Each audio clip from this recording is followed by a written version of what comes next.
आई किती वेळ अगं कुठे राहिला हा दादा? बघते बघते थांब. बघते म्हणे. बघा आला तुझा दादा आला. दादा अरे काय किती वेळ केव्हाची वाट बघतेय मी. हा भाऊबीज आज विसरलास का? बरं चल दे ताट. काय काय झालंय? अरे सण आहे आज जरा हसा तरी. जाऊ दे मला ना भाऊबीजच नाही करायचे तुमचा मूड असा असेल तर मी जाते. वर्षा थांब थांब थांब चिडतेस कशाला? चिडू नकोस. हे बघ आलो ना. अरे तुझ्यासाठी गिफ्ट आणायला गेलो होतो म्हणून मला उशीर झाला. गिफ्ट आणायला गेला होतास? हा मग ठीक आहे मध्ये.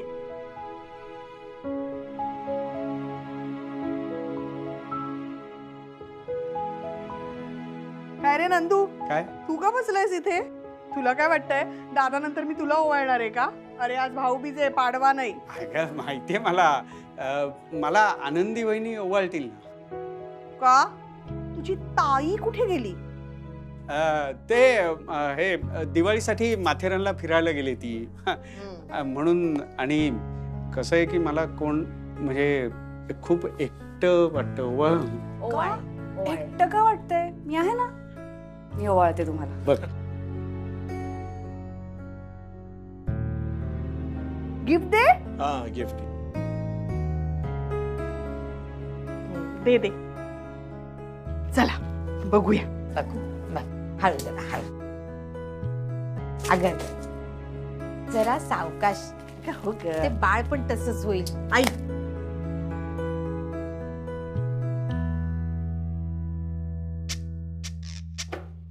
दादा हे काय आहे? तुझ्या बाळासाठी आणलंय मी ते. दादा आज भाऊबीज आहे ना, माझ्यासाठी आणायचं. बाळासाठी नंतर आणलं असतंस ना. मी सांगते तिला. मी सांगते त्याचं महत्व सांगते. बघ आई. काय महत्व?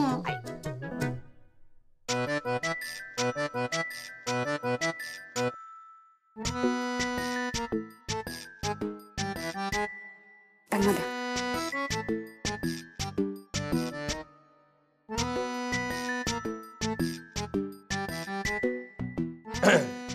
वर्षा काय हे बघ तुझ्यासाठी पण गिफ्ट आणलंय.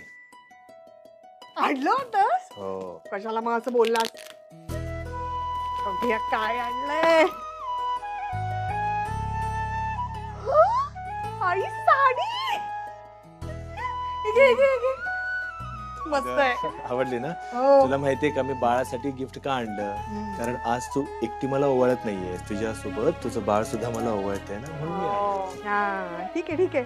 पण साडी छान आहे हा. आई छान दिसतोय ना रंग? हो मला छान दिसेल. दादाने माझ्यासाठी आणली आहे. छान. छान आहे ना? कठीण आहे तुझं. बरं हा अरे काय थांब ना. काय आलं? तोंड गोड करायचं राहिलं. हे घे, हे घे. अगं बाई. काय झालं काय झालं? प्रभार पुन्हा हिला त्रास झाला. मी अरे थांब. अरे भाऊबीज आहे घरी आली माझ्या. मी आहे ना सांभाळतो तिला. थांब. आज भावालाच बघू दे.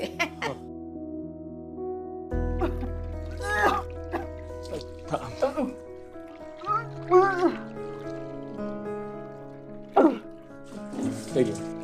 वर्षा हे घे घे तोंड पुसून घे. आणि पाणी पी. जास्त त्रास होतोय हा? हो रे तेवढ्या पुरतं बरं वाटतंय पण तेवढ्या पुरतच. होतो त्रास. आता काय दादा काय लहानपणी कसं तू माझा अभ्यास करायचास तसं माझं बाळ तुला सांभाळता आलं असतं किती बरं झालं असतं ना. अरे हे शक्य असतं तर केलं असतं मी.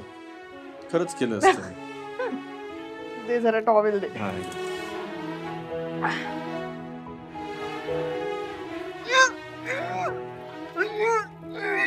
आता भाऊबीजेचा हा कार्यक्रम आटोपलाय तर आम्हाला हॉस्पिटलला जायचंय. हा. सासूबाई कसं आहे तुम्ही बघितलं ना हिचे कसे मूड स्विंग्स होत आहेत. हो. ते हार्मोनल चेंजेस म्हणतात ना ते. म्हणजे कधी हिला राग येईल कधी प्रेम वाढेल हिचं काही सांगता येत नाही. पण म्हणून ना तिच्याबरोबर एकट्याला जायला भीती वाटते मला. नाही नाही असं बोलून नाही चालणार ना. बायको गरोदर झाली की नवऱ्याला सदान कदा तिच्या सोबतच राहावं लागतं. खरंय. हो पण माझी सुद्धा गडबड होते की नाही, म्हणजे जाताना वेगळंच वागायला लागली तर तिला काही त्रास झाला तर मी काय करू? सहन करायचं, हा सहन करायचं. मी येऊ का तुमच्यासोबत? बरं वाटेल त्यांना, शांत राहतील मी असल्यावर. आपण दोघं मिळून घेऊन जाऊ डॉक्टरांकडे. जाऊ. हो. थँक्यू वहिनी. आणि अशा छोट्या छोट्या गोष्टींचं टेन्शन नसतं घ्यायचं ग, आम्ही आहोत ना सगळे. काय बरं वाटतं का आता? हो. चला आता आपल्या डॉक्टरांकडे जायचंय. आत्ता अगं हळू, परिणाम होईल, ओरडू नको. आता म्हणजे अगं तूच अपॉइंटमेंट घेतलीस ना, मी नाही घेतलेली अपॉइंटमेंट, तू घेतलीस. चिडू नकोस, येते. हळू. चल हा चल दादा येतो. बरं चल, मी येतो खाली सोडायला. चल. पण जाते हा? हा चल. आई येते.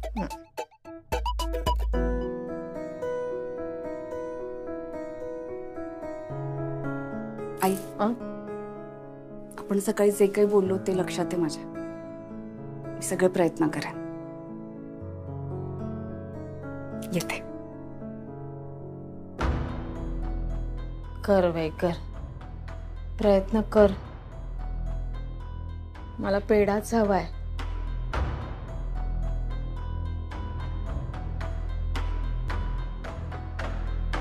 हे बघा, हा इथे जो छोटासा डॉट दिसतोय ना, हे आहे तुमचं बाळ.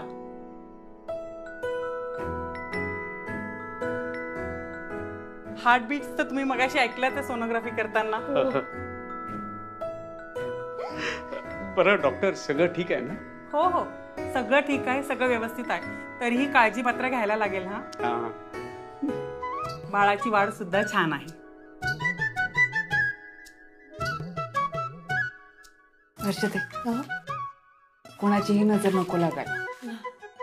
हे रिपोर्ट्स आणि हे सोनोग्राफीचे फोटो पुढच्या वेळेस येताना आठवणीने घेऊन यायचे. हे सगळं जपून ठेवा.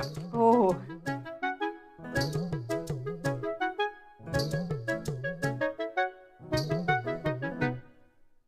बरं येऊ आम्ही. Thank you doctor. थँक्यू.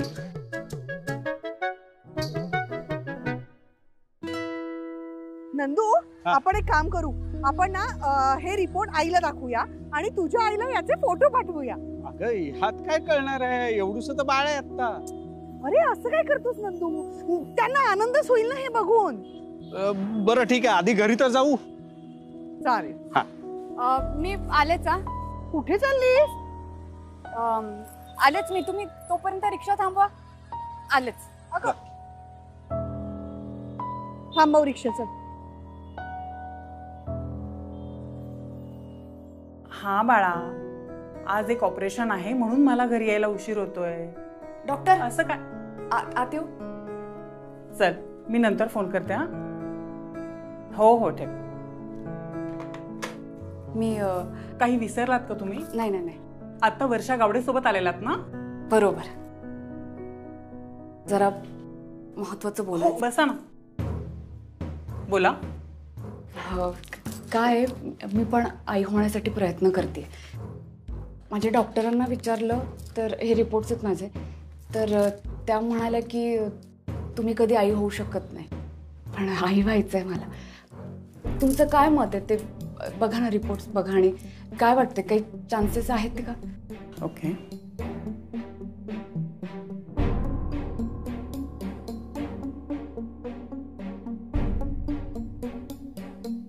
काय वाटतंय? तुमचे रिपोर्ट्स मला व्यवस्थित स्टडी करायला लागतील, पण आत्ता हे बघून तर मी सांगूच शकते, कारण अशाच विषयात माझी स्पेशालिटी आहे की ज्या बायकांना मूल होऊ शकत नाही, ज्यांच्या नशिबात मुलंच नाही आहे, अशाच बायकांसाठी मी ट्रीटमेंट करते आहे. ज्या प्रेग्नन्सीमध्ये थोडे प्रॉब्लेम येतात ना, अशा केसमध्ये मी जरा जास्त लक्ष घालते. नवीन एका संशोधनानुसार एक ट्रीटमेंट अवेलेबल आहे, पण त्याचा सक्सेस रेट किती आहे हे मी तुम्हाला आत्ता सांगू शकत नाही, कारण ती ट्रीटमेंट आता भारतात येऊन खूपच कमी दिवस झालेत. त्यामुळे तसं मी आत्तापर्यंत 7 केसेसमध्ये ही ट्रीटमेंट केलेली आहे.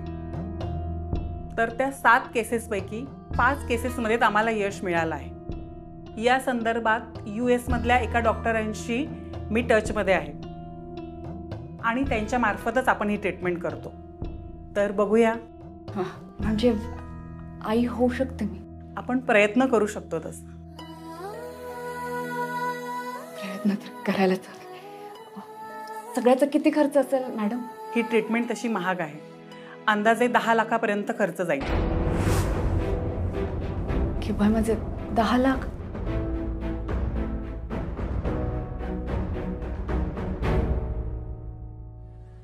खूप वेळ झाला. वहिनी कुठे राहिल्या? नंदू, आनंदी पुन्हा डॉक्टरांना भेटायला गेली नसेल ना? अगं कशाला, मी बोलून घेतलंय ना सगळं. कशी काळजी घ्यायची, पुढची अपॉइंटमेंट कधी आहे, सगळं बोलून ठेवलं मी. नंदू, आपल्या केससाठी नाही, तिच्या केससाठी. हा? नंदू, तुला पण कळायला हवं होतं रे. तू कशाला तिला घेऊन आलास आपल्या बरोबर? अरे तिला किती वाईट वाटलं असेल. आपण सोनोग्राफी करतोय, बाळाला बघतोय, आपल्याला बाळ होणार म्हणून आपल्याला आनंद होतोय, आणि तुला कसं कळलं नाही रे? अगं तसं नाही, त्या स्वतःहूनच म्हणाला की मी येते तुमच्या बरोबर म्हणून. हे बघ नंदू, मला उलट्या होत आहेत, मला त्रास होतोय, मला काही सुचत नाहीये, तर माझ्या लक्षात नाही आलं, पण तुझ्या तर लक्षात यायला हवं होतं ना. हो, नाही लक्षात राहिलं. आल्या त्या बघा. काय ग? काय म्हणाले डॉक्टर? डॉक्टर? हा, मी डॉक्टरांकडे नव्हते गेले, वॉशरूमला गेले होते. रिक्षाने थांबवली. चला.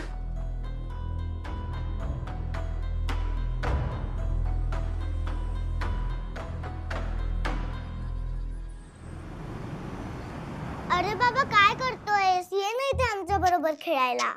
थांब, मला आवरून येऊ दे जरा. अरे बाबा ते का करतोयस? अजून वेळ आहे दिवाळी संपायला. इतक्यात नको काढूस, खूप दिवस आहेत. ठीक आहे, मी काढत नाही, पण तू सारखं सारखं त्या लाईटच्या जवळ जायचं नाही, शॉक लागेल. हो, नाही येणार.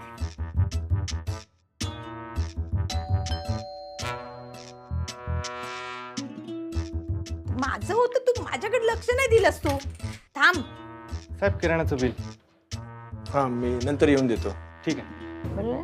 बरोबर आहे ना? आई, 5,000 एवढं बिल? हा, अगं बाई, आलं का किराणा मालाचं बिल? थांब थांब थांब, अजून आहेत ना बिल. अगं बाजूला हो ना, मी पडेन ना. आलेले बिल तुला दाखवते. हे बघ, हे कशाचं आहे बघ. Light bill. हे लाईट बिल आहे. हे बघ, हे सोसायटी मेंटेनन्स आहे. नाही नाही नाही, ते हॉस्पिटलचं आहे. थांब, ही सगळी बिल इकडे का जमा करून ठेवलेली आहे? ती मला दिली का नाही भरायला? बाई, दिली का नाही भरायला? म्हणजे तर नेहमी काय आम्ही तुझ्या हातात देतो का बिल? तूच घेतोस ना. आता काय हे नवीन नियम काढला का तुझ्या हातात द्यायचा? खेळगा. थांब, बघ किती आता. हे किराणा मालाचं 5,000, हे लाईट बिल आलंय 4,000, नंतर गिळलं तुला सामानी नाही. मेंटेनन्सचं. अरे बापरे, अजून 20-25,000 रुपये देणं बाकी आहे. अजून महिना शिल्लक आहे. कसं काय करायचं? बाबा, हा? मला ना पेन हवाय. माझं दिवाळीचं होमवर्क कम्प्लीट करायचं. काही तुला पेन वगैरे मिळणार नाहीये. हा चिंगी, गेल्याच आठवड्यात तुला नवीन पेन दिला होता. दर आठवड्यात तुला नवीन पेन लागतो. असं कसं काय चालेल? अजिबात नाही. आतून तुला स्केच पेनचं पाकिट दिलं ना गिफ्ट म्हणून, त्यातले स्केच पेन्स वापर. अरे बाबा, पेनच्या ऐवजी स्केच पेन कसा चालेल? कसा चालेल म्हणजे काय नाही चालेल. ते ब्लू स्केच पेन वापर. आणि टीचर काय बोलले तर मला सांग, मी बोलेन टीचरशी. आणि या महिन्यात काही नवीन मागायचं नाहीये तुला, काही मी देणार नाहीये. हे पाय, माझे 10 रुपयाचा पेन घेण्यासाठी चिंगीला नकार देता येते. मी यांच्याकडे 10 लाख रुपये कसे मागू? आजी बघ ना बाबा कसं करतोय. त्याला सांग ना मला नवीन पेन आणून द्यायला. बावळटपणा चाललाय. काय? हे सापाचा गिळलं त्याने.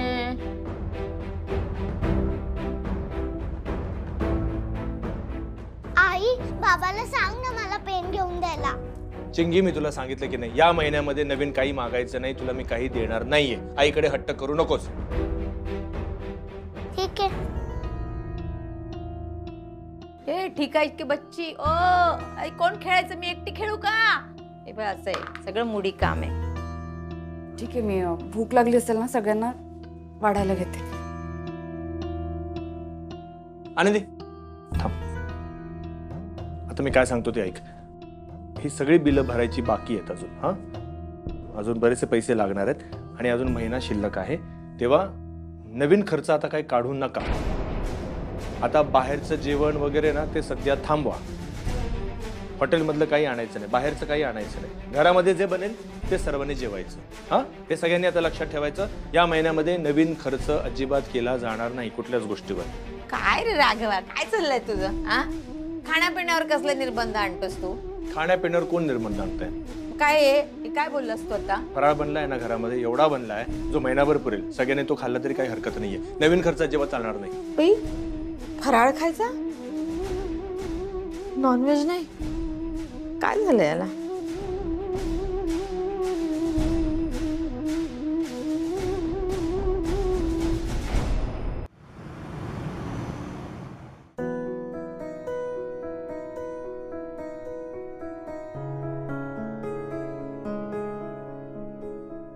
काय करतेस तू?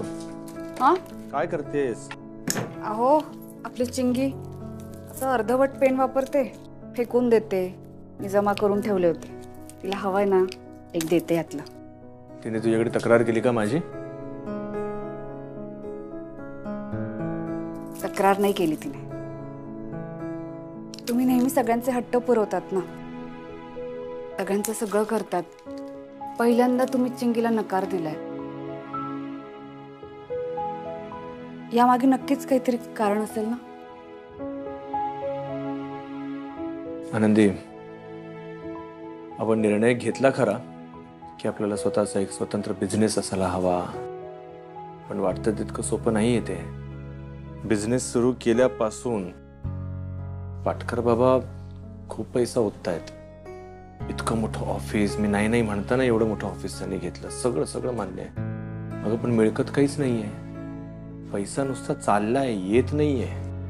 बरं, आता मला ते खर्चाला म्हणून एक पगार म्हणून देतात ते मला, पण आता तो पगार त्यांच्याकडून घ्यायची पण आता लाज वाटायला लागली, कारण माझ्याकडून त्यांना प्रॉफिट काहीच होत नाहीये. आणि असंच जर का चालू राहिलं तर सगळं बर्डन एकट्या बाबांवर येणार आहे. म्हणून मला असं वाटतं की आपण आपल्या खर्चांवर आता नियंत्रण ठेवायला हवंय. ह्यांना कसं सांगू मी माझ्या ट्रीटमेंट बद्दल? हे पेन चालू आहे चिंगीला देण्यात.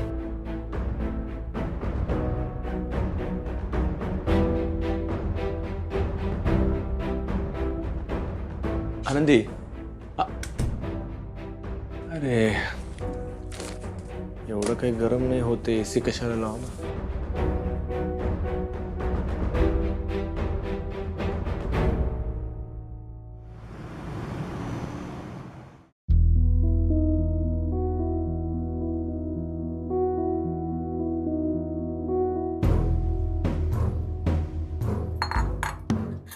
काय करतेस? मटकी शिजवायला टाकली. राघव, आहेत आता तर. जरा ये इकडे. ये. काय झालं? इकडे इकडे ये. काय झालं? ये. बस बस. हा, सांग आता मला, काय म्हणाले डॉक्टर? की बाय, माझे तुम्हाला कसं कळलं? तू वर्षासोबत गेलीस ना, तेव्हाच कळलं मला. सांग आता, काय म्हणाले डॉक्टर? मी भेटले आई डॉक्टरांना. हां. मी सांगितलं माझ्याबद्दल काय आहे ते. हां. त्या म्हणाल्या आहे एक ट्रीटमेंट. हा, म्हणजे मूल होऊ शकतं. नाही नाही आई, त्या ट्रीटमेंटसाठी करू आपण ट्रीटमेंट. आपण ट्रीटमेंट करू. आपल्याला झेपणार नाही. नाही झेपणार आई आपल्याला. तुम्ही उगाच आशा लावून नका बसू. आपण दुसरा एखादा पर्याय शोधूयात का? आनंदी, काय म्हणाले डॉक्टर? काय म्हणाले? मला स्पष्ट सांग. त्या म्हणाल्या एक आहे ट्रीटमेंट. त्याचा फायदा होईल ना? फायदा म्हणजे त्या म्हणाल्या की मूल होऊ शकतं. ट्रीटमेंट नवीन आहे. 7 लोकांवर आतापर्यंत त्यांनी ट्राय केलंय. त्यातल्या 5 लोकांनाच यश मिळालंय. ठीक आहे ना? नाही नाही नाही आई, ह्या ट्रीटमेंटला 10 लाख रुपये खर्च येणार आहे. 10 लाख? तेच सांगतेय, नाही झेपणार आपल्याला. नवीन आहे ट्रीटमेंट, त्यात आपल्याकडे पैसे नाही आहे. अशा परिस्थितीत त्यांच्याकडनं कसे पैसे मागणार आपण? आणि काय सांगायचं आपण की आम्ही ही ट्रीटमेंट करतोय म्हणून? त्यात ना आई, आपण समजा केले, पैसे जमा केले, आपण 10 लाख रुपये आपण जमा केले, पण 100% खात्री पण नाही की मला मूल होऊ शकतं की नाही. आणि एक सांगू का आई, सगळी सोंग करता येतात, पैशांचं सोंग नाही करता येत.